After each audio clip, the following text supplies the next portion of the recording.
I have a brilliant idea. Let's cycle up the top of the tallest mountain in Korea and not go around it. Over the mountain. No! Go around the mountain! Absolute genius!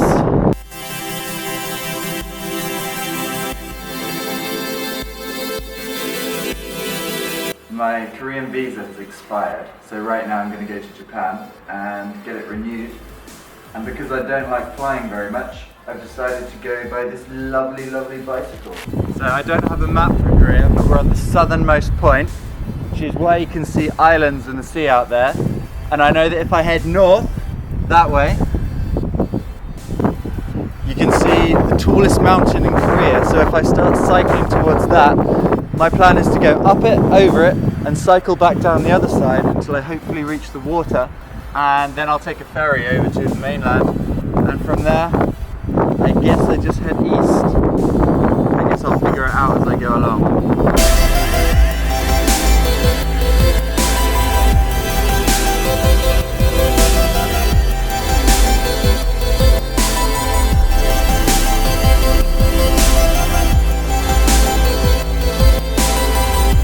I've seen exactly 0 cyclists because I'm the only one who decided to cycle up this mountain rather than going around it.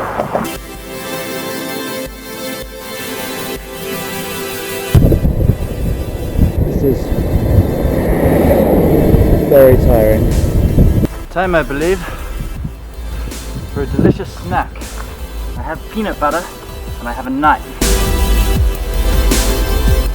I am now 4 kilometers from the top, and I can't wait to be up there. I'm on the mountain.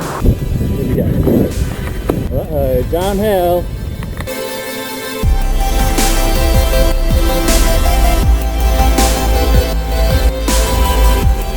Very lonely on a bicycle.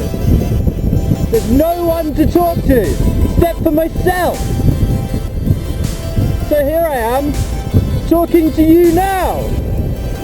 And everybody thinks I'm totally mad! Cycling with a camera, that's what the danger is. I have now found my way to Jeju Harbour, but I don't know how to find the ferry port.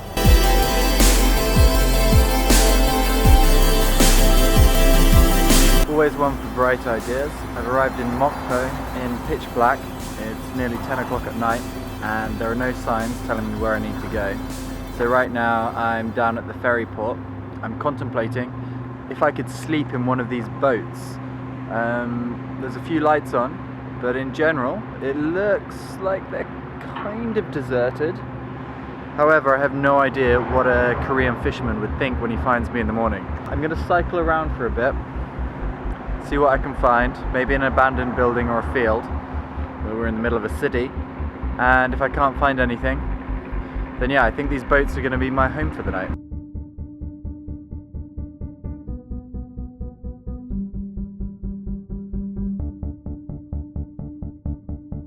So I spent last night sleeping under this bridge. Sleeping under a bridge is something normally people tell you to watch out for. Sleeping under a bridge is quite a good place to sleep.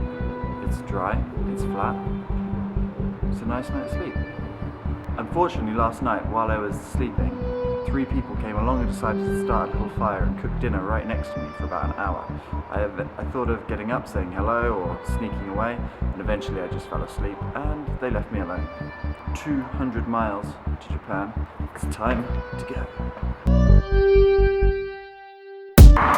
It's so hazy right now, you can barely see anything. I mean, look at these cars. They're literally just disappearing. This is the sort of day where if someone said to me, do you want to go cycling? I would say definitely not. Visibility is awful and it's freezing bloody cold.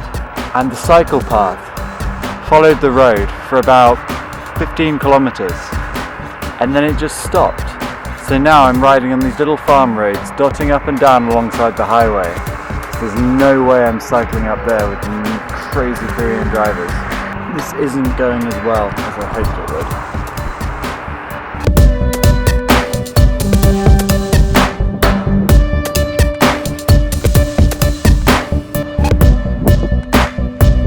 time I find a path that I can cycle along, I go along it for about 5 kilometers and then it just stops, time and time again.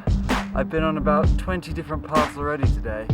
Some of them last for 500 meters, some of them last for 3 or 4 kilometers. I've just been zigzagging left and right over the highway.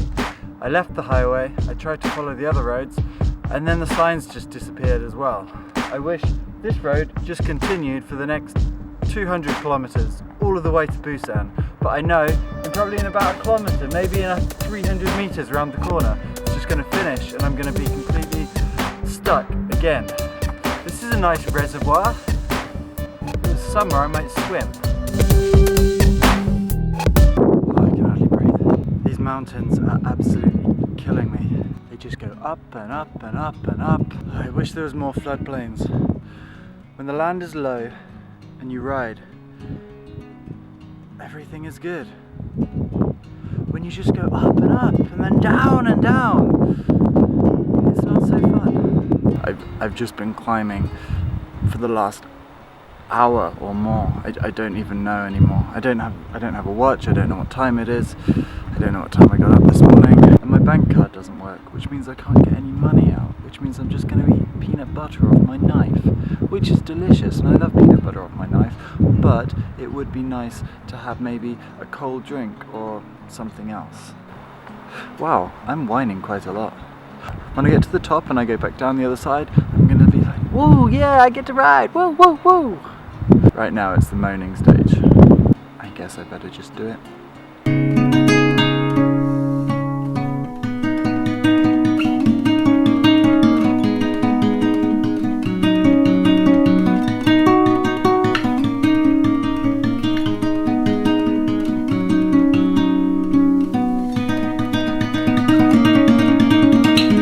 Like yesterday, it's absolutely freezing cold this morning.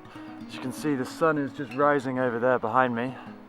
The only way I've been able to compensate for this intense cold is to put my hands down my shorts and rest them on the sides of my buttocks as I ride. So as I've been riding down these hills for the last 5 or 6 kilometers, I've just been cruising with no hands. I can't even talk, I'm that cold.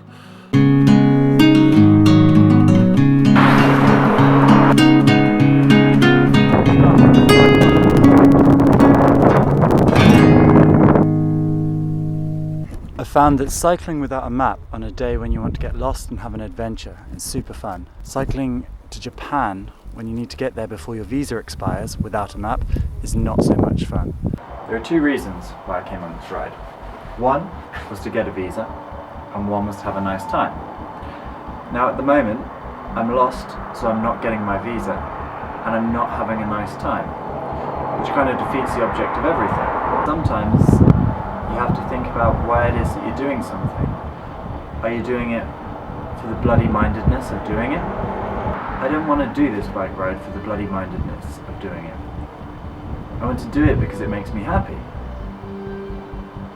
And I'm not happy. I think it's time to stop. It's not fun at all.